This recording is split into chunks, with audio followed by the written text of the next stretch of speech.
আপনি কি জানেন ভারতের প্রথম বিধবা বিবাহ হয় 1856 সালের 7ই ডিসেম্বর, তাও আবার খাস কলকাতায়। পাত্রীর নাম কালীমতি দেবী।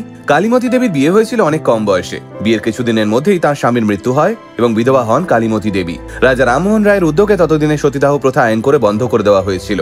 তাই কালীমতি দেবী সতীদাহর মতো কুপ্রথার বলি হলেন না, কিন্তু তাকে সমাজ এক ঘরে করে দিল।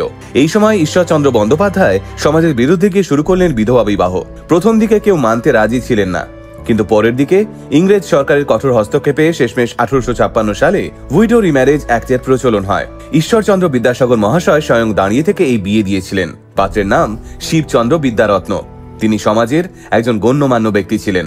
বিদ্যাসাগর মহাশয় শিবচন্দ্রকে কালীমতি দেবীকে বিয়ে করার জন্য রাজি করিয়েছিলেন, কারণ তিনি ভেবেছিলেন সমাজের গুণী মানুষেরা যদি এই বিধবা বিয়েতে রাজি হয়ে যান, তাহলে সাধারণ মানুষেরাও বিধবা বিবাহ নিয়ে কোনো ছুঁত মার্গ রাখবে না এবং তারাও বিধবা বিবাহকে সাদরে গ্রহণ করবেন।